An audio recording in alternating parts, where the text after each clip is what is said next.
الحمد لله رب العالمين والعاقبة للمتقين ولا عدوان إلا على الظالمين وأشهد أن لا إله إلا الله وحده لا شريك له ولي الصالحين وأشهد أن محمدا عبده ورسوله وصفيه من خلقه وخليله سيد الأولين والآخرين اللهم صل عليه وعلى آله وصحبه ومن اتبعهم بإحسان إلى يوم الدين أما بعد أحبابي الكرام السلام عليكم ورحمة الله وبركاته.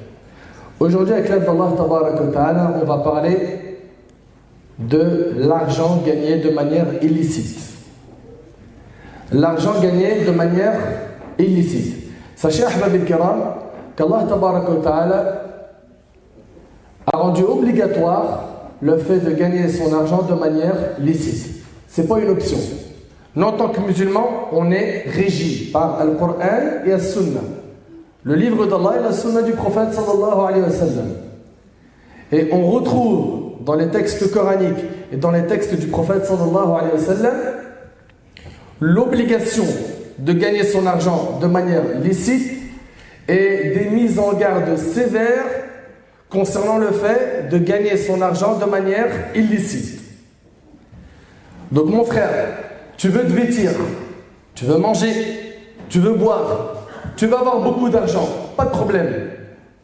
Mais ici, il faudra que tu respectes deux conditions si tu veux avoir beaucoup d'argent. 1. Gagne ton argent dans le halal. 2. Donne le droit d'Allah sur cet argent. C'est clair? Gagne ton argent dans le halal. Deuxièmement, donne le droit d'Allah sur cet argent. Allah Azza wa Jalla, il nous a rendu obligatoire de gagner notre argent de manière licite. Allah Tabarak wa Ta'ala a dit Ya ayyuhan nas kulu mimma fil ardi halalan tayyiba wa la tattabi'u khutuwati ash-shaytan innahu lakum aduwwun mubin. Aux gens de ce qui existe sur la terre, mangez le licite et le pur.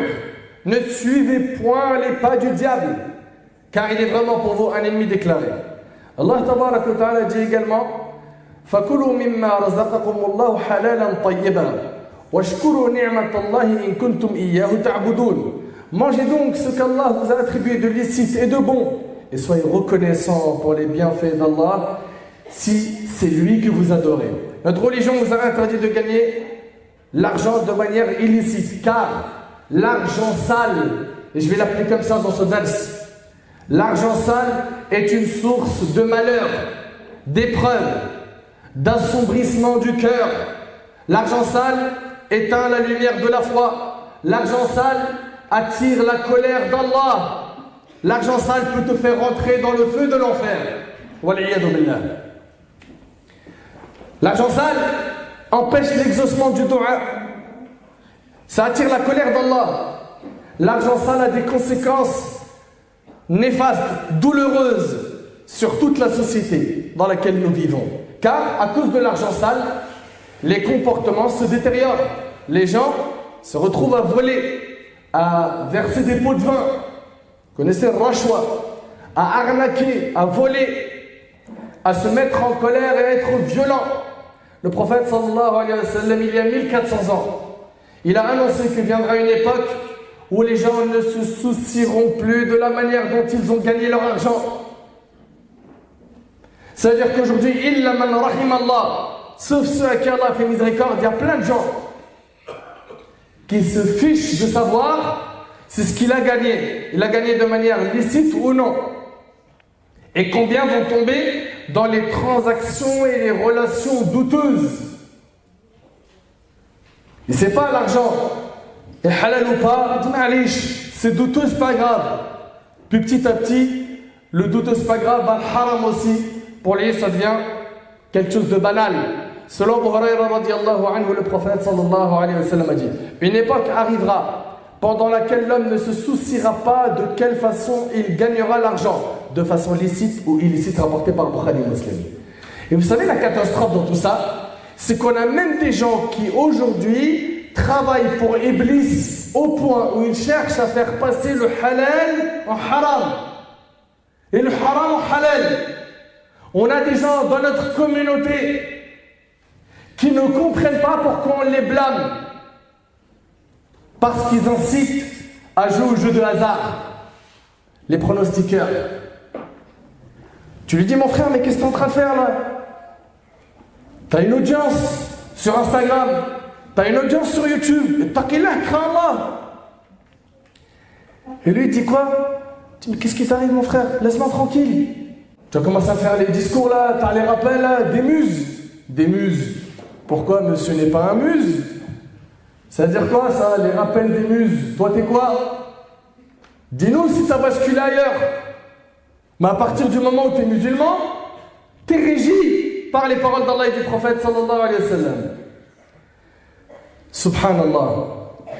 Ces gens-là sont arrivés à un stade où ils font le haram, ils appellent le haram et ils se vantent de faire ce haram. Mais Akhi, comment ça? Oh, frère, tu veux que je fasse quoi? Je vais acheter une maison, tu veux que je fasse comment? T'as d'autres moyens? J'ai une grande somme. Mais j'achète avec cash, tu sais très bien comment ça se passe en France. Et puis si j'achète de telle manière, tu sais très bien comment ça se passe. Et si je fais ça, je vais avoir tel problème. Ou bien tout simplement, j'ai pas les moyens de faire autrement. Eh bien, tous ces sujets-là, on va les traiter bien comme il faut, Inch'Allah. Bien comme il faut.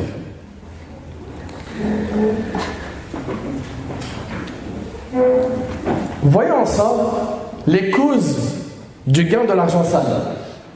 Pourquoi est-ce que certaines personnes de notre communauté ont choisi de gagner l'argent de manière illicite? Première raison, et je vais en citer 4. Et j'aimerais, Inch'Allah, que vous réceptionnez les enfants. 1. Parce qu'il manque de pudeur et de crainte envers Allah subhanahu wa ta'ala. Ces gens-là, la yastahiyuna min Allah. Ils n'ont pas honte d'Allah. Le fait d'avoir peur d'Allah empêche de tomber dans l'argent sale. Oui ou non? Hélas, on a des gens, quand on leur dit « Crains Allah, taqillah », ils disent « Commence même pas, arrête, je te vois venir toi ». Puis de toute façon, sur YouTube, il y a quelqu'un qui a dit que je pouvais quoi? Tu pouvais quoi? Faire ça? T'es sérieux là? Et des fois, il a raison. Il y a quelqu'un, effectivement, sur YouTube, qui a dit c'était bon. Et il a ramené des arguments.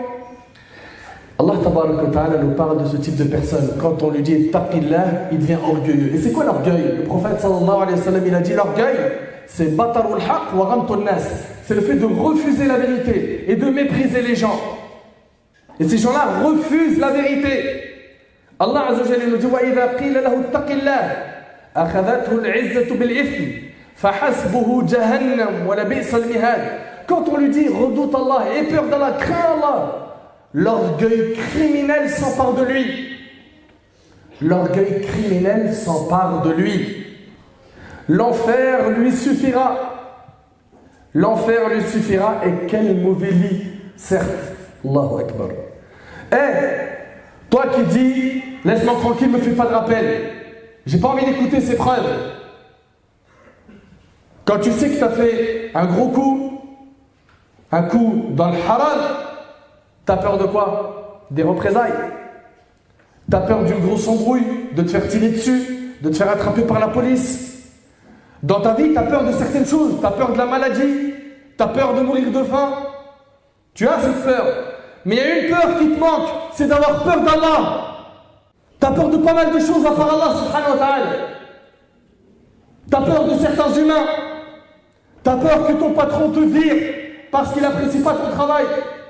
T'as peur quand tu vois ton médecin, après un diagnostic, il est pâle. Et il parle en chuchotant, en murmurant, il est très silencieux. T'as peur. Mais t'as pas peur du châtiment de la tombe? T'as pas peur du châtiment d'Allah le jour du jugement? Ce que je vous ai dit au début, il faudra l'enregistrer. Ce que je vous ai dit au début, il faudra l'enregistrer. Ces gens-là n'ont pas de pudeur envers Allah subhanahu wa ta'ala. Ces gens-là n'ont pas de pudeur envers Allah. Selon Abdullah ibn Mas'ud radiyallahu anhu, le prophète sallallahu alayhi wa sallam a dit, et écoutez avec moi tous ces arguments religieux qui arrivent. Un Nabi sallallahu alayhi wa sallam, il a dit, ayez de la pudeur envers Allah comme il se doit. Les compagnons répondirent radiyallahu anhum, ô messager d'Allah, nous avons de la pudeur envers Allah. Nous avons de la pudeur envers Allah. Louange à lui. Il dit, sallallahu alayhi wa sallam, ce n'est pas cela. Mais la pudeur envers Allah comme il se doit, c'est 1. De préserver la tête. et ce qu'elle renferme. Préserve la tête et ce qu'elle renferme. Préserve l'ouïe, la vue, la langue. Et le ventre et ce qu'il contient.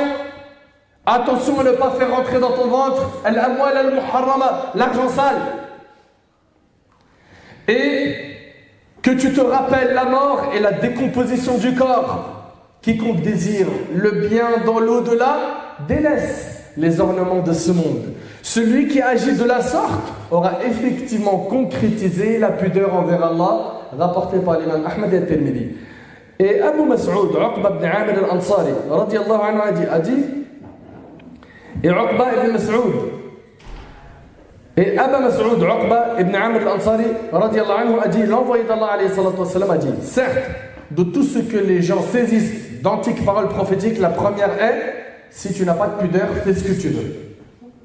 Et ça, c'est une menace. Et c'est rapporté par le Bukhari. Et Bilal ibn Sa'd disait, ne regarde pas la petitesse du péché, mais regarde l'immensité de celui que tu es en train de désobéir. Parce qu'il y en a, on le sait, disent, c'est quoi? C'est rien, c'est un petit péché. C'est pas grave.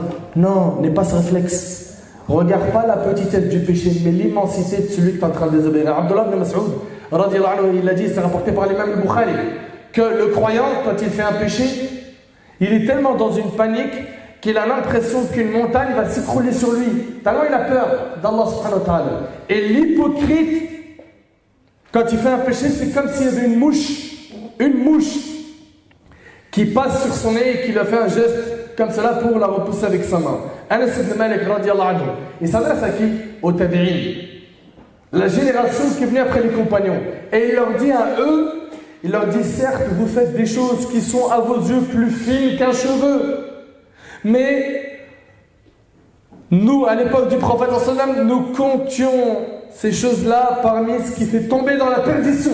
Et c'est rapporté par le Bukhari. T'imagines, Anas il dit ça au tabi'in, Anas, ce compagnon, il serait là à notre époque, où les gens ils sont en train de jouer au poker, PMU, ils mangent des bains pour acheter une voiture, une maison, ils volent, ils trompent. Tu veux un ordi, frère? J'en ai un. T'as vu, je l'ai acheté 1000, je te le vends 600. Il ne dit pas il est en panne. Dis pas une bête d'affaires, voilà, c'est parce que c'est toi. Parce que c'est toi, il ne le connaît même pas à la base. Disquette sur disquette, mensonge sur mensonge, et il va même peut-être jurer par Allah. Et ils n'ont pas peur, ils n'ont pas honte d'Allah. Faut le retenir, ça. Ça fait mal d'entendre ça. Il y en a même, ils se disent, mais pourquoi il est comme ça, le frère? Pourquoi il secoue, il est dur? Ah, sahbi, ces gens-là, il leur faut un coup d'électrochoc. Pour moi, c'est des gens en phase terminale pour la plupart. S'ils ne se réveillent pas et qu'ils ne se repentent pas, il est fort possible que l'ange de la mort prenne leur âme alors qu'ils font des catastrophes. Et selon Sahl ibn Sa'd, radiyallahu anhu, le prophète sallallahu alayhi wa sallam a dit, prenez garde aux petits péchés. Et ça, c'est un message pour ceux qui disent, c'est rien, c'est un petit péché. C'est rien, ça c'est un petit péché. Bah, c'est un grand péché ou un petit? Ok, c'est pas grave. Écoutez bien, prenez garde aux petits péchés, car les petits péchés ressemblent à un groupe de gens qui descendent dans une vallée. Chacun d'eux amène une petite branche d'arbre jusqu'à ce qu'ils apportent de quoi faire cuire leur pain. Ainsi, une personne contre qui les petits péchés comptabilisés s'accumulent périt. Et c'est rapporté par l'imam Ahmad. Première raison qui fait que les gens sont tombés dans l'argent sale, manque de pudeur envers Allah, et ils ne craignent pas assez Allah. Deuxième raison, c'est qu'ils veulent gagner de l'argent rapidement. C'est vrai ou pas? Ils veulent gagner de l'argent rapidement. Toi, tu veux que je fasse tant de jours par semaine de taf, de boulot, pour avoir un salaire, alors que j'ai les moyens, avec mes petits plans, à droite à gauche, de faire ton salaire en 2 jours. Et pourquoi? Pourquoi tu veux que je me casse le dos, je me lève tôt le matin? J'ai pas besoin, moi. Mon frère, moi je suis dans le biz, je vends tout. Dis-moi ce que tu veux. Je vends tout. Il y a des gens, ils sont pressés d'avoir beaucoup d'argent. Et donc, il va piocher dans le halal, dans le haram. Là où la porte s'ouvre, il mange. L'objectif de sa vie, c'est l'argent. Alors que l'objectif de la vie d'un musulman, c'est Al-Jannah, le paradis. Et l'argent pour nous, c'est un moyen. Et pas un objectif. Et pas un objectif. L'argent, c'est un moyen. Un moyen pour vivre, manger, se vêtir, même se faire plaisir, adorer Allah en faisant des aumônes, etc. N'est-ce pas? C'est un moyen. Ce n'est pas un objectif, ahbab al-kiram. Et malheureusement, il y a des personnes qui vont tout faire. Pourquoi? Pour essayer de s'enrichir. Parce que pour lui, on lui a donné comme définition, la réussite égale la richesse. Avec la richesse, tu vas être visible par ta sape. Ah ouais, tu vas plus mettre des vêtements à 20-30 balles. Là, tu vas pouvoir t'habiller bien. Les montres, tu en auras un paquet. Téléphone portable, pareil. Les voitures, ah, ça fait voyager, te faire plaisir, aller dans des petites îles sympas, snapper les beaux décors. Tu vas pouvoir kiffer. Et donc voilà, on lui a mis une disquette où lui, il est programmé, ou elle est programmée à gagner beaucoup d'argent. C'est ça, la victoire dans sa vie. Et donc pour cette personne-là, pour atteindre ce but, peu importe le moyen, halal, haram, allez, on fonce. D'après Abu Umama radiallahu anhu, le prophète sallallahu alayhi wa sallam a dit, certes, l'Esprit Saint, Jibril, vous connaissez l'ange Gabriel alayhi salam, Jibril m'a révélé, c'est le prophète sallallahu alayhi wa sallam qui parle, m'a révélé qu'aucune âme ne mourra tant qu'elle n'a pas complété son terme de vie et sa subsistance. Vous entendez? Allah tabaraka wa ta'ala, avant que tu viennes dans ce monde, il avait déjà prévu pour toi que tu vas faire tel cursus scolaire, que tu vas obtenir tel diplôme, que tu vas faire tel travail, que tu vas te marier à telle date ou pas, que tu vas rester célibataire ou que tu vas te marier et divorcer, que tu vas avoir tant d'enfants, que tu vas vivre tant d'années et que tu vas mourir à telle date. Donc écoutez bien, certes, l'Esprit Saint Jibril m'a révélé qu'aucune âme ne mourra tant qu'elle ne... Certes, l'Esprit Saint Jibril m'a révélé qu'aucune âme ne mourra tant qu'elle n'a pas complété son terme de vie, tant qu'elle n'a pas complété son terme de vie et sa subsistance. Écoutez bien, ainsi, faites preuve de taqwa, de piété envers Allah et de perfection dans vos demandes. Et que ne vous pousse pas le manque de subsistance à le rechercher dans la désobéissance d'Allah. Regardez comment c'est clair. Vous entendez ou pas? C'est clair. Et que ne vous pousse pas le manque de subsistance à le rechercher dans la désobéissance d'Allah. Car, certes, on obtient ce qui est auprès d'Allah qu'avec son obéissance. Tu veux ce qui est auprès d'Allah? Obéis-lui. Il te l'accordera Azza wa Jalla. Et comme vous le savez dans le hadith d'Abi Barza al-Aslami radhiyallahu anhu qui est rapporté par Tirmidhi, le prophète sallallahu alayhi wa sallam a dit que le fils d'Adam ne fera pas un pas le jour du jugement sans qu'il soit questionné sur quelque chose parmi elles. Son argent, comment il l'a gagné et dans quoi il l'a dépensé. 2 questions sur ton argent. Anas radhiyallahu anhu, il rapporte que le prophète sallallahu alayhi wa sallam a dit: le jour de la résurrection, on fera venir d'entre les gens dans l'enfer celui qui aura le plus joui de la vie d'ici-bas. Mais il faisait partie des gens de l'enfer. On le plongera alors une seule fois dans le feu et on lui dira: ô fils d'Adam, as-tu jamais connu quelque bien? Alors c'était bien la vie d'ici-bas? T'as kiffé, c'était propre? Celui-là, on dit que c'est celui qui a le plus joui. As-tu jamais rencontré quelque opulence? Il dira: non, par Allah, mon Seigneur. Et il va jurer qu'il n'a jamais connu un instant de bien dans la vie d'ici-bas. Pourquoi? Être trempé dans le feu de l'enfer une fois, ça fait oublier tous les plaisirs de la vie d'ici-bas. Qu'Allah nous en préserve. Qu'Allah nous en préserve. Il ne faut pas prendre ces discussions à la légère. Faut pas prendre ces discussions à la légère. Première cause qui fait tomber les gens dans le haram, c'était manque de pudeur, manque de crainte. On verra là. 2, le fait de vouloir gagner l'argent rapidement. 3, on enregistre le fait de ne pas se satisfaire de ce que l'on a. Ils n'ont pas le talent. Qu'est-ce que tu veux que je fasse, mon frère, avec un salaire de 1500 euros?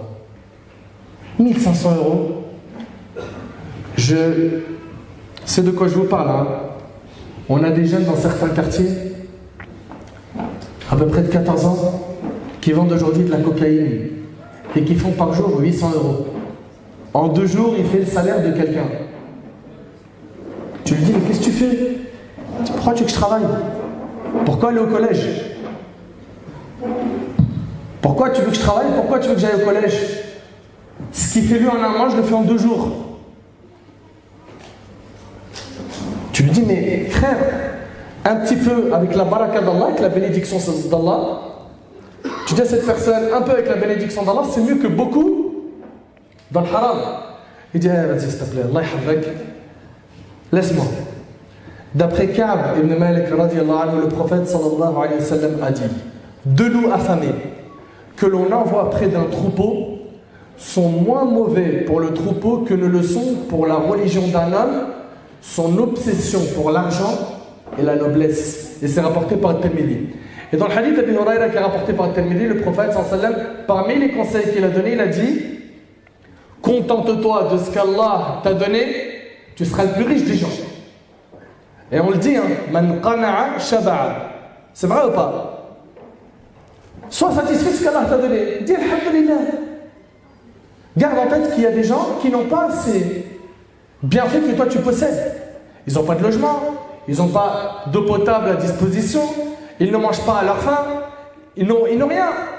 Et toi, alhamdulillah, tu arrives à payer ton loyer, tu arrives à nourrir ta famille, mastour al-hal, qu'est-ce que tu veux de plus? Le prophète sallallahu alayhi wa sallam a dit dans le hadith de Tirmidhi, écoutez attentivement.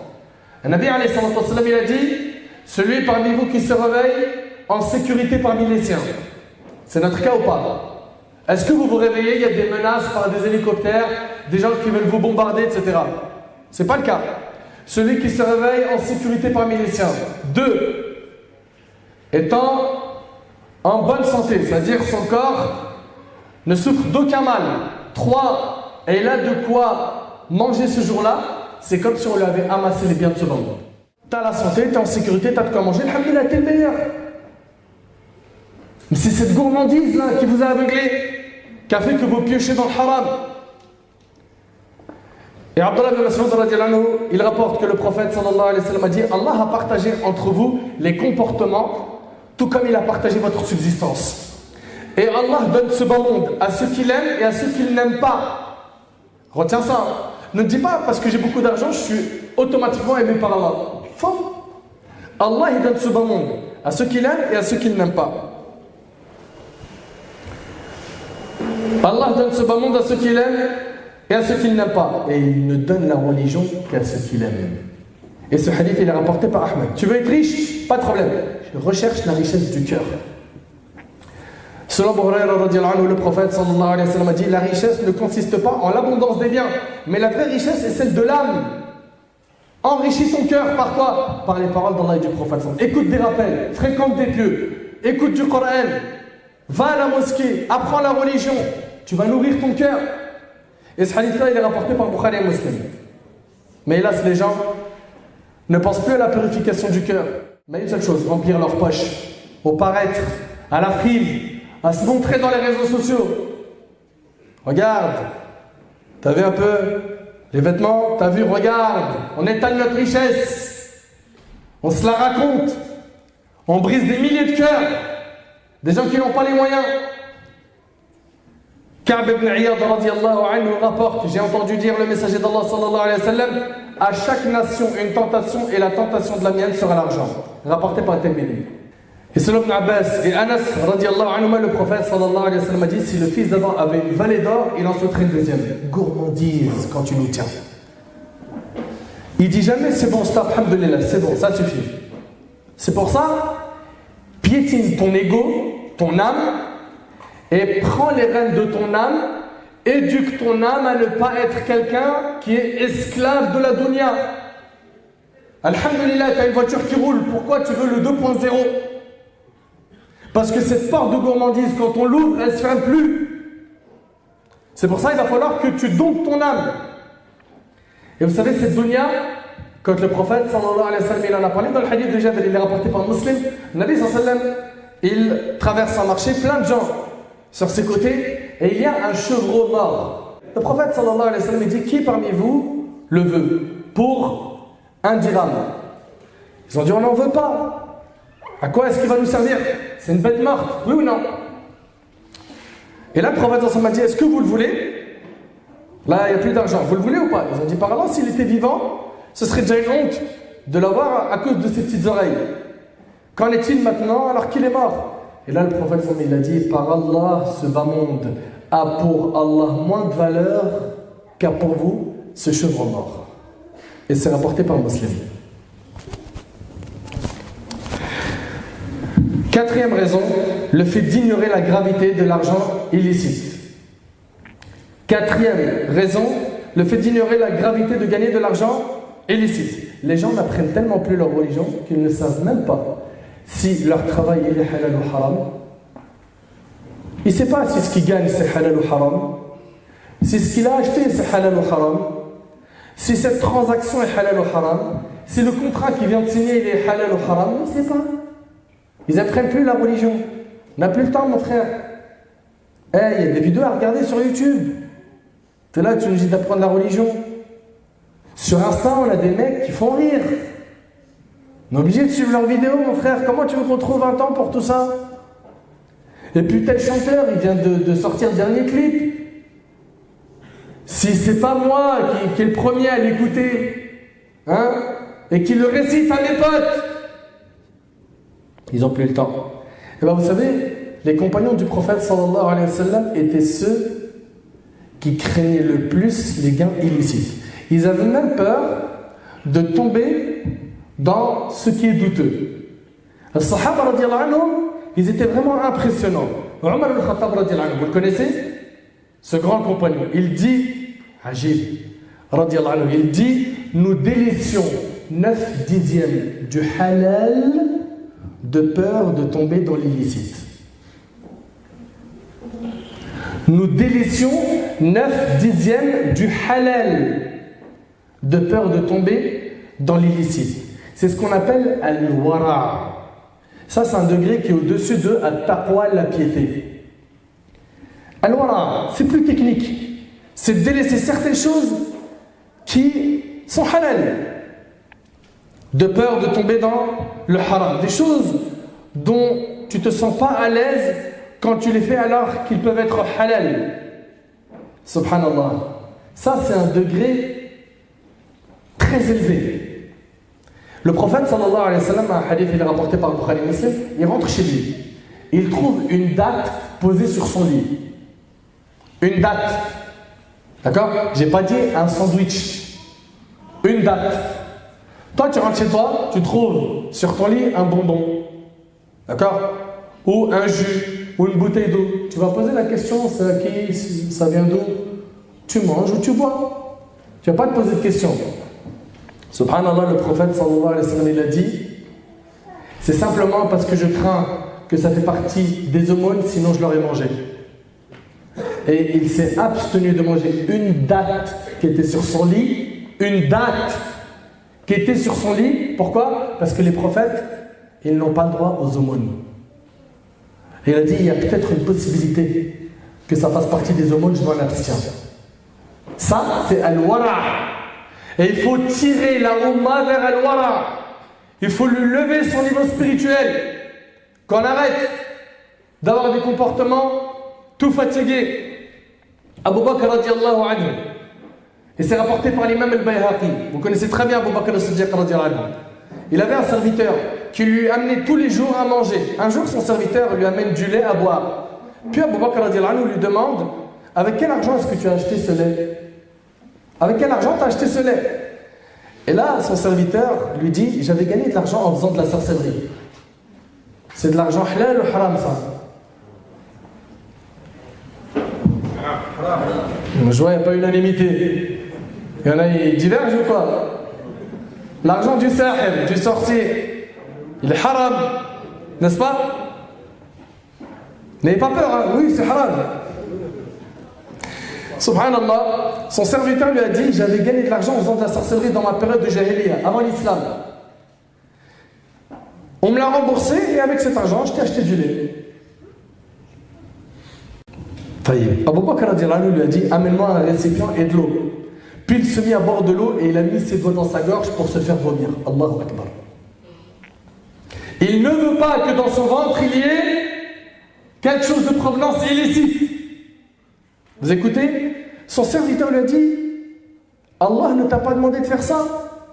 Abu Bakr reprit en disant, je jure par Allah, si mon âme devait sortir en même temps que ce lait, je la ferai sortir. Car le prophète sallallahu alayhi wa sallam a dit, toute chair qui s'est nourrie de l'illicite, c'est l'enfer qui lui convient le plus. Allahu Akbar. Toute chair qui s'est nourrie de l'illicite, c'est l'enfer qui lui convient le plus. Ces gens qui gagnent de l'argent sale, ils n'ont pas peur de l'enfer. Oh, il est passé où votre cœur? Qu'avez-vous fait de votre cœur? Maintenant, très rapidement, rentrons dans les types d'argent sale. Bien évidemment, il y avait devant moi je ne sais combien de portes qui se sont ouvertes quand j'ai essayé de creuser un petit peu le sujet et de vous synthétiser le sujet. Donc j'ai dû sélectionner 5-6 choses qui se sont répandues malheureusement. D'accord? Donc, si parmi vous, certains avaient en tête que je parle de telle chose qui fait partie de l'argent sale et que je ne l'ai pas abordé, sachez tout simplement que c'est une histoire de temps. Que c'est une histoire de temps. En une heure, on ne peut pas tout aborder, n'est-ce pas? Premièrement, les jeux de hasard.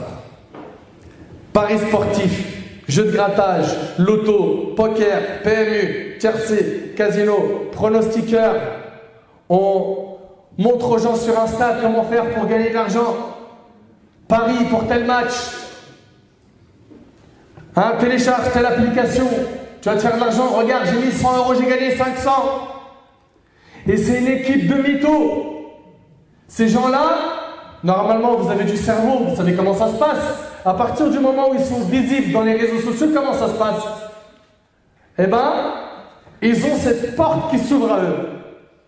C'est-à-dire que lui qui jouit d'une grande audience sur YouTube, Instagram ou autre, on lui propose. On lui dit voilà, toi tu nous fais de la pub, d'accord? Et tu essaies d'attirer du monde vers nous, et de notre côté, on te donnera un iPhone X. Il leur fait rentrer 30-40 000 €, et il lui donne un iPhone, il est tout farhan. Ouais, génial. Mortel. Ou plus, parce qu'il y en a, ils se font des très très très grandes sommes. Et ouvertement, Wallahi al-Azim, c'est quelque chose jusqu'à maintenant. Ça me fend le cœur de voir que les gens ils appellent à ce grand péché. J'ai bien dit grand péché, parce qu'il y a les petits péchés et les grands. À ce grand péché, sans aucune gêne. Normal. Il y a quoi? Il n'y a rien. Jouer au jeu de hasard, c'est répandre l'injustice autour de nous. Car c'est toujours une minorité qui gagne, et vous le savez pertinemment. Oui ou non? Avant de rentrer même dans le religieux, parlons un petit peu avec logique, avec raison. C'est très rare que les gens gagnent, et les gains sont minimes, comparativement au risque de perte. Et des tonnes de personnes se retrouvent déplumées. Rentrent dans ce milieu, ça devient une addiction, une drogue. Et la tristesse dans cette histoire, c'est que le péché, il agit comme une drogue. Et cette personne, finalement, ne retrouve l'apaisement de son cœur que quand elle désobéit à Allah. En 2 mots, il arrive à être heureux quand il met en colère Allah. Wallah al-Azim, c'est grave. Et j'aimerais, Inch'Allah, que vous diffusez un maximum cette vidéo à ceux qui disent aux gens, mon frère,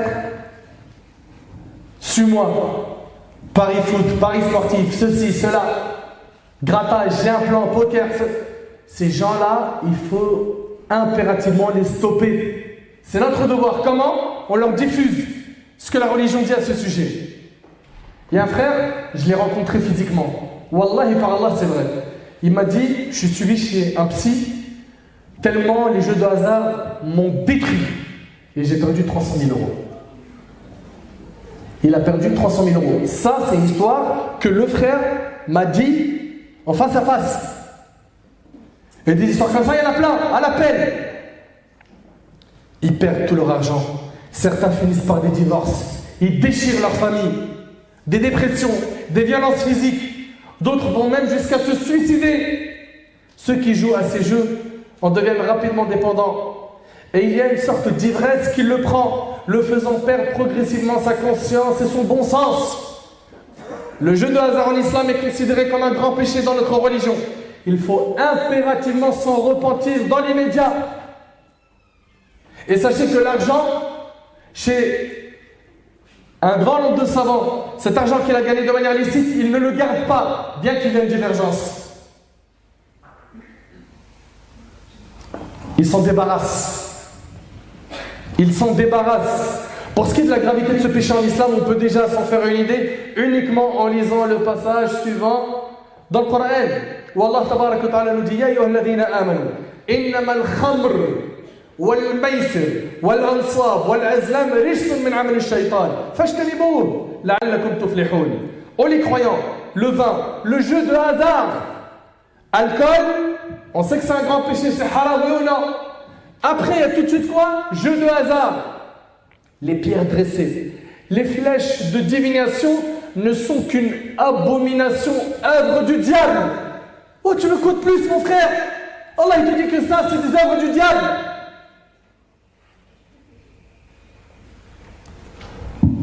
Qu'est-ce qu'il te faut comme argument après ce verset? Et Allah il nous dit à la fin: écartez-vous-en afin que vous réussissiez. On marquera dans ce verset, Allah tabaraka wa ta'ala a lié la pratique du jeu de hasard à la consommation du vin, ainsi qu'à deux éléments en rapport direct avec des pratiques païennes. Cette disposition du texte coranique nous enseigne au moins deux choses. La répulsion que l'on doit éprouver à l'égard des jeux de hasard doit être semblable à celle que nous avons pour les pratiques relevant du shirk, de l'association à Allah. Et les jeux normales, ouais, c'est rien. Wallah, la vie, mon frère, tu joues, tu grattes, je te le garantis, tu gagnes 1000 en mettant juste 100 €. Crains ton Seigneur et peur d'Allah. Supprime ces vidéos si tu veux le salut le jour du jugement. Car non seulement t'encaisses des péchés, mais t'encaisses même les péchés de ceux qui commettent ces péchés. Et ça continuera jusqu'à ta mort. Freine le processus. Ferme ce robinet pendant qu'il en est encore temps. Sauve ta peau du feu de l'enfer. Rappelle-toi, toute chair qui se nourrit de l'illicite, c'est l'enfer qui lui convient le mieux. Si ce discours, tu ne l'aimes pas, je ne peux rien pour toi. Allah Ta'ala nous a prévenu qu'il y a des gens qui seront plus égarés que les animaux. Oulaïka kal an'am, bal hum adal, oulaïka humul ghafilun. Il y a des gens qui seront plus égarés que les bestiaux, nous dit Allah dans le Coran. Ils sont plus égarés. Qui sont-ils? Ceux-là sont les insouciants. Qu'Allah nous préserve de l'insouciance. Ils jouent, ils n'ont plus honte d'Allah. Mais il n'a pas honte. Snap, Insta, en veux-tu, en voilà, des publications sur les jeux de hasard. Ensuite, Ahbab al-Kiram, passons rapidement au riba. L'intérêt. Riba. Il y a plein de formes de riba. Riba al-Fadl, riba al-Nasi, etc. Eh bien, parlons un petit peu de l'intérêt. Alors, quand on dit intérêt usuraire, comme c'est traduit dans le Coran, il faut savoir que l'intérêt usuraire, c'est à partir de 20% de riba. Donc, dans la traduction, vous direz uniquement intérêt et pas intérêt usuraire. Ok? Déjà qu'on se mette d'accord. Parce que si vous dites intérêt usuraire, ça veut dire qu'à partir de 20%, c'est haram. En dessous, c'est bon. C'est clair? Taïb. L'usure. Le prêt à intérêt consiste à prêter une somme d'argent à quelqu'un pour un temps donné, qu'il devra ensuite rembourser intégralement, mais en payant en plus une somme que l'on nomme intérêt, et qui représente une sorte de loyer versé pour la location de l'argent prêté. Ça va? Oui ou non? Très bien. Cette transaction, elle est haram en islam, car il est injuste de profiter de la faiblesse des gens. Un exemple de l'Ébat. Mon frère, il vient me voir, il me dit: prête-moi 500 €. Et il est dans le besoin. Je lui dis: pas de problème, je te prête 500 €, mais tu me rends 550 dans 6 mois. D'accord? Donc j'abuse de sa faiblesse et je fais cela avec lui. C'est une injustice intolérable par laquelle les riches n'ont fait que d'augmenter leur richesse et les pauvres s'enfoncent encore plus. En islam, nos frères, on leur prête car ils sont dans le besoin. Et on fait ça pour Allah et non pas pour un intérêt mondain qui surtout le mettra dans la gêne. Ubayd ibn Samit radiyallahu anhu a rapporté que le prophète sallallahu alayhi wa sallam a dit: l'échange de l'or contre de l'or, de l'argent contre de l'argent, de la monnaie contre une monnaie de la même nature, du blé contre du blé, des dates contre des dates, doit se faire en parfaite égalité et séance tenante. Quiconque donne un surplus ou l'exige tombe dans l'usure rapportée par le musulman. Ça va? Là, on est en train de construire ensemble ce chapitre. Allah tabaraka wa ta'ala nous dit dans Sourate Al-Baqarah, Sourate 2, verset 275. الذين يأكلون الربا لا يقومون إلا كما يقوم الذي يتخبطه الشيطان من المس. الآية. Ceux qui mangent de l'intérêt ne se tiennent le jour du jugement comme qui? Que comme celui que le toucher de Satan a bouleversé. Vous avez déjà vu quelqu'un possédé par un djinn, qu'Allah nous en préserve? Vous avez vu comment Miskin il réagit et tout? Le jour du jugement, celui qui a mangé l'intérêt, il sera comme ça. Comme celui qui a été touché par Shaitan. Et regardez la suite. Cela parce qu'ils disent le commerce c'est tout à fait comme l'intérêt, alors qu'Allah a rendu licite le commerce et illicite l'intérêt. C'est clair, n'est-ce pas? Allah tabaraka wa ta'ala dit également à propos de l'usure dans Sourate Al-Baqarah, dans le verset 278 et 279. Ya ayyuhalladhina amanu ittaqullah wa dharu ma baqiya min ar-riba in kuntum mu'minin fa in lam taf'alu fa'adhanu biharbin min Allah wa rasulih wa in tubtum falakum ru'usu amwalikum la tadhlimuna wa la tudhlamun. Ô croyants, craignez Allah et renoncez aux reliquats de l'intérêt si vous êtes croyants. Et si vous ne le faites pas, vous voulez à tout prix le riba, alors recevez l'annonce d'une guerre de la part d'Allah et de son messager. Allahu Akbar. Allahu Akbar. Et si vous vous repentez, vous aurez vos capitaux, vous ne léserez personne et vous ne serez point lésés. Abdullah ibn Abbas radiyallahu anhu, il a dit, en commentant ce verset, il sera dit le jour du jugement à celui qui a mangé l'usure, prends tes armes et va combattre Allah. Prends tes armes et va combattre Allah. Donc, toi, mon frère, qui est tombé dans al-riba, en contractant un prêt pour acheter une maison ou pour acheter une voiture, tu veux t'engager dans ça? Tu veux te retrouver à combattre Allah le jour du jugement? Ça te fait pas réfléchir? Si tu ne le savais pas, c'est autre chose. D'accord? Repends-toi dans tous les cas. Repends-toi dans tous les cas. Demande-toi dans Allah subhanahu wa ta'ala. Un homme est venu voir l'imam Malik rahimahullah et il lui a dit qu'en chemin, sur la route, il a vu un homme qui était ivre, qui avait bu de l'alcool et qui essayait de s'emparer de la lune. D'accord?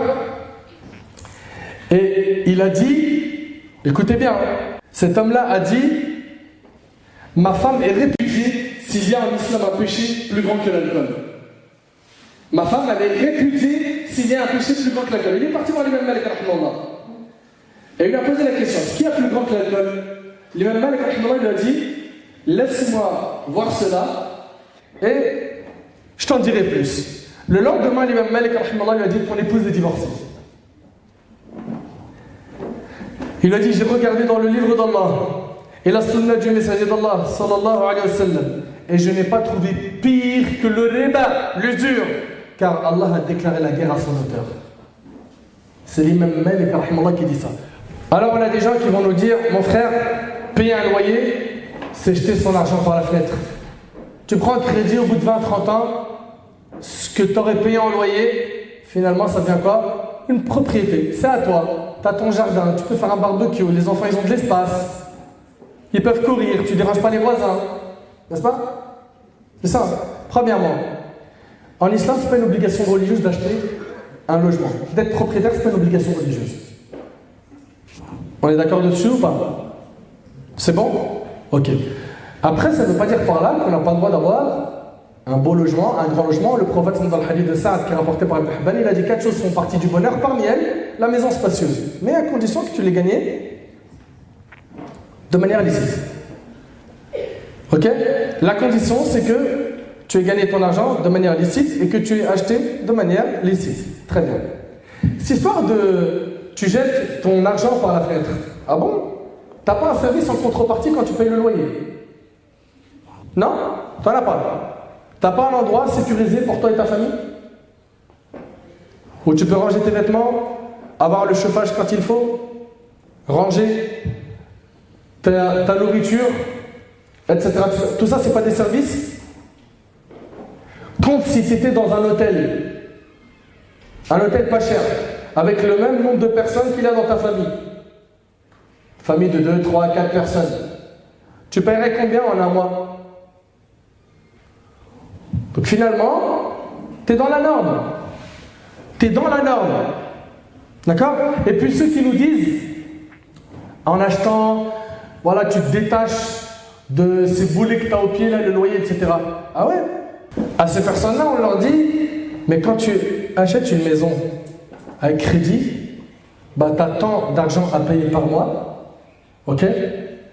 Que tu sois en galère ou pas, tu dois les payer. Ça ne te met pas une pression déjà? Ok? Tu dois, imagine tu perds ton emploi, tu perds ceci, tu dois quand même payer ça. Puis après, quand tu l'achètes, compte, taxe foncière, ceci, cela, tout ce que tu payes, l'entretien, les travaux, ça ne vaut pas le coup. Après, je ne suis pas en train de dire que c'est pas bien d'acheter, etc. Mais quand tu regardes finalement, il y a autant de dépenses.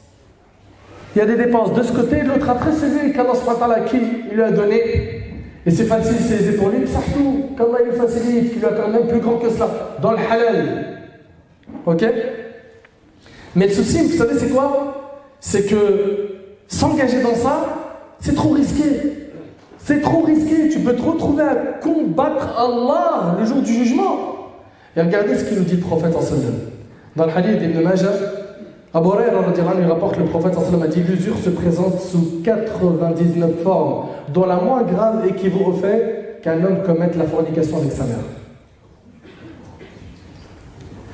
Ad-Daraqutni rapporte selon Abdullah ibn Handala radiyallahu anhu, le prophète sallallahu alayhi wa sallam a dit: un dirham d'usure est pire comme péché auprès d'Allah que de commettre 36 fornications. Un dirham d'usure, c'est pire que 36 fornications. Al-Hakim rahimahullah rapporte que le prophète sallallahu alayhi wa sallam a dit: lorsque la fornication et l'usure apparaissent dans un peuple, ils ont alors mérité un châtiment. Dans le hadith de Jabir radiyallahu anhu, dans lequel il est dit, il dit, le prophète sallallahu alayhi wa sallam a maudit. Ça veut dire comme maudit, c'est-à-dire il est matroud min rahmatillah. Il est chassé de la miséricorde d'Allah. A maudit celui qui pratique l'usure, celui qui la fournit, celui qui écrit ce contrat et celui qui se porte témoin de l'usure en disant qu'ils sont tous pareils rapportés par le musulman. Selon Ibn Mas'ud, le prophète sallallahu alayhi wa sallam a dit: quiconque abuse dans la pratique de l'usure finit sa vie dans le manque et la pauvreté, rapporté par Ibn Majah al-Hakim. Tu ne trouveras jamais ta vie le bonheur dans la désobéissance à Allah. Les épreuves et les malheurs vont se multiplier sur toi parce que tu désobéis, parce que tu transgresses. Donc après tout cela, les intérêts bancaires, c'est toujours halal pour toi? Ça vaut toujours le coup? Même quand tu as des intérêts dans ton compte, tu sais ceux qui sont générés à la fin d'année, il ne faut pas les garder. Faut pas les garder. Tu n'as pas le droit de l'utiliser. Tu dois t'en débarrasser et c'est pas compté pour toi comme une aumône. C'est de l'argent sale. Ok? Et je vous avertis également des découvertes. Il y en a comment ils sont contents. Mon banquier il est trop gentil. Il m'a ouvert le robinet du découvert. J'ai le droit à tant de découvertes. Mortel. Tu payes des agios, mon copain. Riba. Riba. Et il y a plein de formes de riba. On bête dedans, fais pas attention. Fais gaffe. Tu tombes en dessous du zéro, tu payes. C'est pas pour tes beaux yeux. Il n'est pas permis à un musulman riche ou pauvre de contracter à la banque ou ailleurs un prêt à sortie d'intérêt. Peu importe que le taux soit fixé à 5%, 15%, plus, moins. Allah tabaraka wa ta'ala nous a dit dans le Coran: wa ta'awanu 'ala al-birri wa at-taqwa. C'est pour ça qu'on vous fait ce rappel. Entraînez-vous dans l'accomplissement des bonnes œuvres et la piété. Wa la ta'awanu ولا تعاونوا على الإثم والعدوان واتقوا الله إن الله شديد العقاب. Et ne vous entraînez pas dans le péché et la transgression et craignez Allah car Allah est certes dur en châtiment. N'oubliez pas, le prophète m'a dit: Inna Allah tayyib la yaqbal illa tayyiba. Allah est bon, il n'accepte que ce qui est bon. Après, on a aussi des gens de notre Ummah qui considèrent qu'il n'y a pas de riba sur les billets de banque.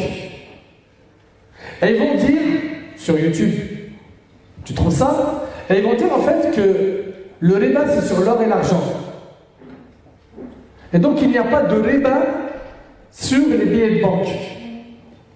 Eh bien, cette opinion contredit la majorité des savants des 4 écoles et la majorité des savants contemporains. Parmi les contemporains, Cheikh Al-Qaradawi, Cheikh Ibn Baz, donc on a ici l'école de la Salafia, d'autres écoles, ils ne sont pas d'accord avec ça. Ils ne sont pas d'accord. Donc vous, est-ce que vous suivez l'avis de la majorité ou vous êtes des fans des avis isolés? Qu'Allah nous en préserve. Donc, pour faire simple, tu as envie d'acheter une grande maison, tu as les moyens, achète, tu n'as pas les moyens, contente-toi de ce qu'Allah t'a donné. Et rappelle-toi ce qu'a dit le prophète, contente-toi de ce qu'Allah t'a donné, tu seras le plus riche des gens. Tu seras le plus riche des gens. Parmi l'argent gagné de manière illicite, donc on l'a vu ensemble, les jeux de hasard, on l'a vu, Al-Riba, l'usure, 3, et ça va aller vite, Inch'Allah. Il y a le fait de tricher dans les transactions, mentir, d'arnaquer. Ah, celui-là, ah ouais, je lui fais à l'envers. Ah, il s'y attendait pas. Il ne s'attendait pas à ce coup. Je lui ai dit, vas-y, tout ça, je l'ai acheté à temps, je lui ai vendu le triple de son prix. La disquette, elle est passée crème.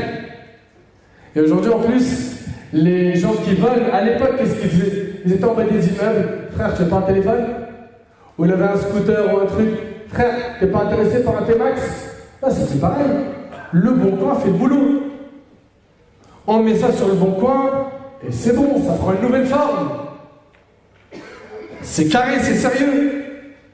Donc ils vont tricher. Et la tricherie, on l'a dans plein de choses. Dans les marchés, il y en a qui vont tricher sur le poids de la marchandise. N'est-ce pas? Il va tricher sur le poids de la marchandise. Il va dire, tiens frère, voilà 2 kilos. Tu regardes comment il pèse, tu regardes. Il fait comme ça, il pose le sac, il le relève, il dit, c'est bon, il y a même un peu plus, 2 kilos 500. Tu rentres chez toi, tu pèses 1,5 kg. Allah tabaraka wa ta'ala, il nous parle de ce péché dans le Coran. Et le peuple qui a été connu pour ce péché, c'était le peuple de... Oui, Shu'aib alayhi salam. Allah tabaraka wa ta'ala, il nous dit dans le Coran, وَيْلٌ لِلْمُطَفِّفِينَ الَّذِينَ إِذَا اكْتَالُوا عَلَى النَّاسِ يَسْتَوْفُونَ. Malheur aux fraudeurs qui, lorsqu'ils font mesurer pour eux-mêmes, exigent la pleine mesure et qui, lorsque eux-mêmes mesurent ou pèsent pour les autres, causent perte. Cela ne pense-t-il pas qu'ils seront ressuscités en un jour terrible? Et Allah tabaraka wa ta'ala nous dit, et aux Madian, leur frère Shu'aib, il leur a dit, oh mon peuple, dit-il, adorez Allah. Pour vous, pas d'autre divinité que lui. Une preuve vous est venue de votre Seigneur. Donnez donc la pleine mesure et le poids et ne donnez pas aux gens moins que ce qu'il leur est dû. Ils n'ont pas écouté, ils ont refusé. Le résultat, alors le tremblement de terre les saisit et les voilà étendus, gisant dans leur demeure. On en a aujourd'hui partout de la tromperie. Il devant un téléphone, il dit frère, Samsung Note 8, tu prends ou pas? 300 €. Comment ça 300 €? Il a un défaut? Essaye le frère. Oh, tiens, prends-le, essaye. T'essayes, ça se passe très bien. Mais il a un défaut de batterie. Tu pars, classe. Et il est super content. Il t'a vendu une merguez pour 300 €. 300 €, il s'est fait l'affaire. Et toi, t'as clé au bord. Et je vais vous dire quelque chose. Allah yahfazkum. Essayez au maximum d'acheter les produits que vous voulez avec des factures. Avec des factures. D'accord? Avec des factures. T'as des gens, ils viennent. T'as par exemple l'iPhone X, on sait combien ça coûte, n'est-ce pas? Et bien, il dit 200. Il est tout neuf dans la boîte style. Comment 200 tout neuf dans la boîte style? Je sais pas, tu te poses pas de questions, toi? Non, ça t'interpelle pas? Peut-être ça a tombé du camion. Oui ou non? Il est peut-être volé. Comment tu fais? Exige une facture. Il n'y a pas, Allah ya'allah. Le prophète il a dit, délaisse ce qui est douteux pour ce qui n'est pas douteux. Ça c'est pour protéger ta religion. Et le prophète sallallahu alayhi wa sallam il a dit, et le prophète alayhi wa sallam dans le hadith rapporté par Muslim sur Abu Huraira a dit, celui qui nous trompe n'est pas des nôtres. Donc ils sont là, ils mentent, et ils vont même jusqu'à jurer. Wallah mon frère, je te vends à perte. Wallah, tu sais quoi? C'est même pas le prix d'achat. Hein? les commerçants qui font tout pour liquider leurs marchandises. La hawla wa la quwwata illa billah. Ceux-là, qu'ils sachent que le prophète dans le hadith de Tabarani, il a dit Allah ne parlera pas, ne regardera pas, ne purifiera pas trois types de personnes. Parmi eux, un homme qui a pris Allah comme marchandise, il n'achète et ne vend qu'en prononçant des serments. Ou bien tu vas voir, tu te dis salam alaikum, excuse-moi frère, la viande ici c'est halal ou pas dans ton restaurant ou dans ta boucherie? Oui, halal. Tu rentres, tu regardes le frigo, Henkel 1664 et c'est Ma'ammar de shrab, d'alcool. Tu ne casses pas la tête mon frère. Tu vois bien là ici que lui t'a dit halal, oui ou non? Et en même temps tu as un élément devant toi, il n'est pas du tout halal. Pars, tu ne prends même pas la tête. Et d'ailleurs, rentre, regarde le frigo, il y a de l'alcool, là il dit pars. Tu ne casses même pas la tête. Je ne suis pas en train de dire qu'automatiquement leur viande, elle n'est pas halal. Il se peut qu'elle soit halal, mais il y a un doute. N'importe quoi, n'importe quel restaurant on rentre, on dit bismillah, on mange. C'est pas comme ça que ça se passe, le dîner. Dans ton ventre, tu ne mets pas n'importe quoi. Ok? Donc attention à tout ce qui est douteux. Faites très attention. Le musulman ne tombe pas dans les relations douteuses. Également, revendre ce qui est volé. C'est interdit en islam. Il sait que c'est volé, il le revend. Le fait que tu fais ça, c'est une entraide à la propagation du mal. Car tant que tu existes avec cette mentalité qui ne s'en soucie pas, eh ben, ce scénario se reproduira. Mais quand les gens n'achèteront plus ce qui est haram et ils ne revendront plus ça, khalas. D'accord? Ensuite, on a les pots de vin. Vous connaissez? La corruption, rachouat, un petit billet sous la table. J'aimerais bien avoir tel projet, mais j'arrive pas, c'est mort. Je vais donner une petite enveloppe sous la table, c'est réglé, tu peux l'avoir ce projet. Dans le bâtiment, tu voulais tel et tel projet, je te le donne. Ça, c'est aussi interdit en islam. Vous connaissez le hadith le corrupteur et le corrompu sont maudits par Allah. Et c'est rapporté par Ibn Hibban. Il faut se repentir. Également, vendre ce qui est haram. Il vend de la drogue. Il vend l'alcool, les jeux de hasard, etc. C'est haram. Vendre le haram est haram. Le prophète sallallahu alayhi wa sallam a dit quand Allah a interdit une chose, il en interdit le prix. Rapporté par Abu Daoud. Quand Allah a interdit une chose, il en interdit le prix. On a également, parmi al-amwal al-muharrama, ce qu'on a volé. Et les vols, il y en a de différentes formes aujourd'hui. Le gars qui toute la journée est sur Facebook et Twitter en train de regarder ce que les politiciens disent, et sur Insta en train de regarder ce qu'il y a comme nouveauté ainsi que YouTube, pendant les heures de travail, tu es en train de voler dans ta société. C'est du vol. Également, la voiture de fonction, on me l'a donnée pour maison, boulot, maison. Je vais à Disney avec mes enfants avec. Je vais à la plage, je fais 900 balles.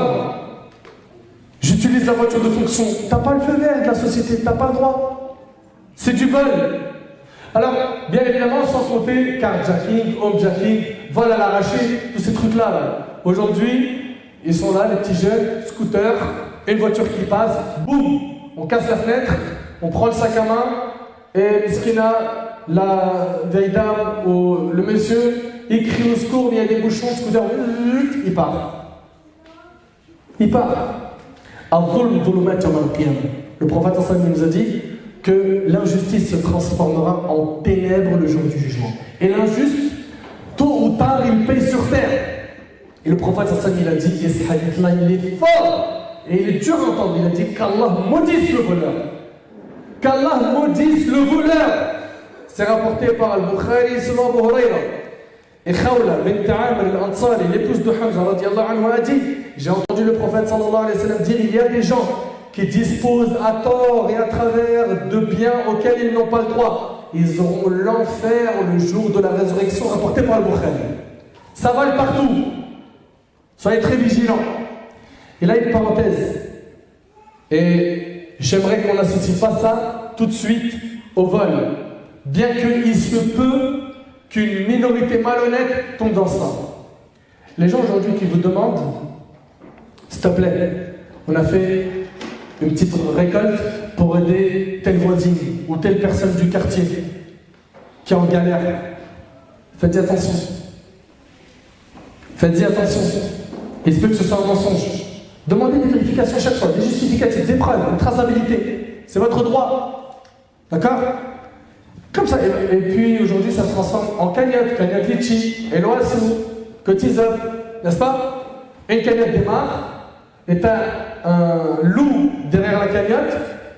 Il nous a fait tout un film pour nous dire voilà, j'ai envie de récolter pour telle personne, et à la fin, il met tout dans sa poche.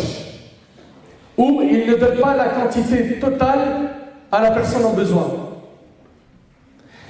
Et une parenthèse, dans cette parenthèse, pour les associations humanitaires de France, soyez transparents, là, j'ai compris. Si vous voulez qu'Allah subhanahu wa ta'ala bénisse votre action, qui est noble, et qu'Allah vous récompense, Allah subhanahu wa ta'ala il vous a choisi pour les orphelins, les veuves, les gens qui se font bombarder, les gens qui sont en difficulté, qu'Allah vous préserve et qu'il vous accorde le firdaus. Soyez transparents avec nous, afin de ne pas perdre notre confiance. Quand je dis notre, c'est celle de la Ummah. Parce que plus vous allez être transparent, plus vous allez gagner du crédit. Voilà, une cagnotte elle est lancée, il faut dire c'est pour ça, ça, ça et ça, avec des chiffres. D'accord? Et c'est notre droit de demander à ces gens-là qu'ils soient transparents. Et je vous demande aussi de ne pas faire des copier-coller ou de transférer immédiatement des cagnottes qui sont partagées pour telle ou telle cause sans faire une vérif avant. J'ai pas le niveau, j'ai pas les contacts qu'il faut. Demande à quelqu'un qui vérifie. Dès que c'est validé, allez, on est tous ensemble, un bloc, on se mobilise pour aider telle cause. Mais il y a des gens malheureusement, et je ne généralise pas, qui vont abuser. Qui vont abuser. Abuser de quoi? Du moment. Il y a l'émotion suite à telle vidéo, on balance n'importe quel montant, puis les gens y suivent. Non. On n'est pas des moutons, désolé. Nous ne sommes pas des moutons, désolé.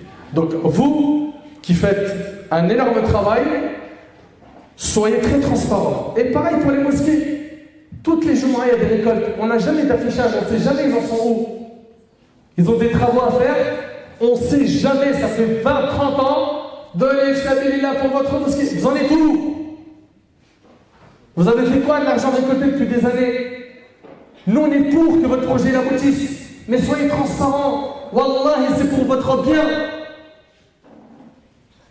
Donc, s'il vous plaît, soyez très vigilants. Pour terminer, les conséquences de l'argent sale. 1. L'assombrissement du cœur et l'éloignement des adorations. Toute personne qui touche à l'argent haram assombrit son cœur. L'argent sale assombrit le cœur. Et le péché éloigne des adorations. Abdullah ibn al-Mubarak a dit « J'ai vu que les péchés tuent les cœurs. Et l'humiliation vient de leur continuité. » Abdullah ibn Abbas a dit « La bonne action amène une lumière dans le cœur, un éclat sur le visage, une force pour le corps, une largesse de subsistance et un amour dans le cœur des créatures. La mauvaise action amène ténèbres dans le cœur, une noirceur sur le visage, une faiblesse pour le corps et une haine dans le cœur des créatures. 2. Après avoir parlé de l'assombrissement du cœur, deuxième conséquence de l'argent sale, la colère d'Allah et le feu de l'enfer. La colère d'Allah et le feu de l'enfer. Selon Abu Umam al-Harithi, le prophète sallallahu alayhi wa sallam a dit « Celui d'entre vous qui prélève indûment, c'est-à-dire il s'empare d'une partie d'un droit d'un homme musulman à l'aide de son serment, en jurant, Allah lui assigne le châtiment de l'enfer et lui interdit le paradis. » Écoutez bien, quand même quand fût-ce une chose infime, demanda un homme au prophète, il a dit, si même ce ne fut qu'un bâton de harak, un siwak. Pour un siwak qui peut se retrouver en enfer, vous connaissez le siwak? Et c'est rapporté par le muslim. Et le prophète a dit également, le serment, le fait de jurer, aide à écouler la marchandise. C'est vrai pas, wallah, je l'ai acheté à tel prix. Ça aide à écouler la marchandise, mais détruit le profit, ça détruit la baraka. Il y a des gens qui gagnent 15 000 € par jour ou par mois. Et il ne sait pas pourquoi il n'arrive pas à faire autant de projets que quelqu'un qui gagne 2000. Tu n'as pas la bénédiction d'Allah. Tu es plongé dans le haram. Abu Dharr radiallahu anhu rapporte, le prophète sallallahu alayhi wa sallam a dit, Allah ne parlera pas à 3 personnes le jour du jugement, ni ne les regardera, ni ne les purifiera, et elles auront un dur châtiment. Et il répéta ceci 3 fois. Abu Dharr radiallahu anhu dit alors, et ils ont certes perdu et échoué, qu'est-ce au prophète sallallahu alayhi wa sallam? Et parmi eux, quelqu'un qui, quand il vend, il achète, il jure par Allah. 3e conséquence de l'argent sale, l'invocation n'est pas exaucée. Ton doigt, il monte plus au ciel. Ton doigt n'est pas exaucé. Ibn Abbas dit, ce verset fut récité en présence du prophète sallallahu alayhi wa sallam. Ya ayyuhan nas, kulu mimma fil ardi halalan tayyiban. Aux gens de ce qui existe sur la terre, mangez le licite pur. Saad ibn Abi Waqqas, c'est un grand compagnon, un parmi les 10 à qui il a été promis le paradis. Il a dit alors, ô messager d'Allah, implore Allah pour qu'il fasse en sorte que mon invocation soit exaucée. Le prophète sallallahu alayhi wa sallam a dit, ô Saad, fais en sorte que ta nourriture soit licite et pure. Tu seras quelqu'un dont l'invocation est exaucée. Par celui qui détient l'âme de Mohammed dans sa main. Lorsque l'homme projette une bouchée illicite dans son ventre, aucune action ne sera acceptée de lui pendant 40 jours. Et tout homme dont la chair a été nourrie d'illicite, l'enfer en est le plus digne, rapporté par l'imam al-Tabarani. Ahbab al-Kiram, pour continuer dans cet élan, le prophète sallallahu alayhi wa sallam nous parle d'un homme qui est en voyage, les cheveux en broussailles et tout couvert de poussière. Il tend cependant les mains vers le ciel en disant Ya Rab, Seigneur, Seigneur, alors que son manger est illicite, sa boisson est illicite, il a été nourri d'illicite. Comment donc exaucerait-il les vœux d'un tel homme? Lui, son doigt, il n'est pas accepté, c'est rapporté par Muslim. Ibn Umar a dit, quiconque achète un habit avec 10 dirhams, dont un dirham illicite, Allah n'accepte de lui aucune prière tant qu'il le portera. Puis il mit les doigts dans les oreilles et dit, puisse-t-elle devenir sourde si je n'ai pas entendu ceci du messager d'Allah alayhi salatu wassalam. C'est rapporté par Ahmed selon une chaîne discutable d'après Ibn Rajab. 4e conséquence de l'argent sale, et on termine, c'est que les bonnes actions ne sont pas acceptées quand tu manges l'argent sale. Omar ibn Khattab radiallahu anhu, il a dit, quand ce fut le jour de Khaybar, ça c'est fait dans la biographie du prophète sallallahu alayhi wa sallam, un petit groupe des compagnons du prophète sallallahu alayhi wa sallam, vint dire, un tel est mort martyr, et un tel est mort martyr. Puis ils passèrent devant la dépouille mortelle de quelqu'un et dirent, c'est un martyr. Le prophète sallallahu alayhi wa sallam dit, oh que non, c'est quelqu'un qui a fait du jihad avec le prophète alayhi salatu wa sallam. Il a combattu avec le prophète alayhi salatu wa sallam. Le prophète dit, il n'est pas martyr. Je l'ai vu en enfer. Allahu Akbar. Pourquoi? Portant un manteau qu'il a volé du butin. Un manteau. Vous vous imaginez un peu? Il a fait du djihad avec le Nabi alayhi salatu wa sallam, il se retrouve en enfer pour un manteau qu'il a volé du butin. Et ce hadith il est rapporté par l'imam Muslim. Allah Azza wa Jalla nous dit اعلموا أنما الحياة الدنيا لعب وله وزينة وتفاخر بينكم وتكاثر في الأموال والأولاد. الآية. Sachez que la vie présente n'est que jeu, amusement, vaine parure, une course à l'orgueil entre vous et une rivalité dans l'acquisition des richesses et des enfants. Et il y a d'autres choses qui sont citées dans le verset, mais je me contente de cela. Nous, ce qu'on va faire, Ahbab al-Kiram, c'est de toujours penser à la baraka d'Allah, la bénédiction d'Allah. Le bonheur, il ne se trouve pas dans le fait d'avoir beaucoup d'argent dans le haram, mais d'avoir tout simplement gagné ton argent de manière illicite. C'est dans ça, dans le fait d'obéir à Allah, que tu trouveras le bonheur. Combien il est triste de constater que de nos jours, l'argent est devenu notre centre vital. Et j'abuse pas si je dis que pour certains, l'argent a même pris la place d'Allah. Oui, c'est la réalité. Il vit pour ça. Il vit pour ça. Ils reculent devant rien. Ils ne reculent devant rien pour accroître leur richesse. Et peu importe, c'est gagné de manière licite ou illicite. Je finis avec ce hadith. Selon Abu Hurayra radiyallahu anhu, le prophète sallallahu alayhi wa sallam a dit, méditez bien sur ce hadith. Le prophète, il a tout fait pour protéger sa communauté. Il a tout fait pour nous protéger du feu de l'enfer. Il a tout fait pour que les gens ne s'égarent pas. Il a dit alayhi salatu wassalam, je suis par rapport à ma communauté comme l'exemple d'un homme qui alluma un feu et dans lequel les insectes et les papillons tomberaient malgré que cet homme les repousse. Quant à moi, je vous empêche de vous précipiter dans le feu en vous tenant par la ceinture. Mais malheureusement, certains de vous m'échappent. Mais malheureusement, certains de vous m'échappent. Vous avez échappé au prophète sallallahu alayhi wa sallam, vous qui refusez le chemin de la droiture. Vous ne voulez pas, par vos actions, entrer au paradis. Vous le dites de vos langues, mais vos actions montrent l'inverse. Il est temps de se remettre en question et de demander pardon à Allah subhanahu wa ta'ala pour tout l'argent sale qu'on a gagné en volant, en faisant du mal aux gens. Et puis si tu as volé, sache que dans ton repentir, il y a une chose que tu dois rajouter. Après avoir parlé de regret, il y a une chose que tu dois rajouter en plus du regret, du fait de délaisser le péché et d'être déterminé à ne plus le refaire. C'est quoi? C'est de rendre aux ayants droit ce que tu as volé. Que tu rendes ce que tu as volé à leurs ayants droit.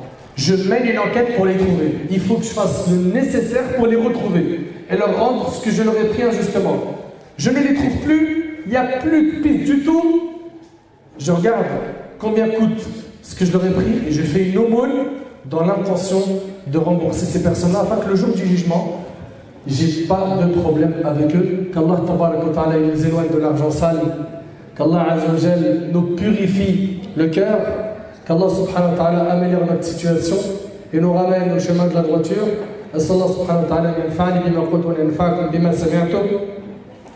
هذا ما أعلم والله عز وجل أعلى وأعلم. سبحانك اللهم وبحمدك أشهد أن لا إله إلا أنت أستغفرك وأتوب إليك. جزاكم الله خير والسلام عليكم ورحمة الله.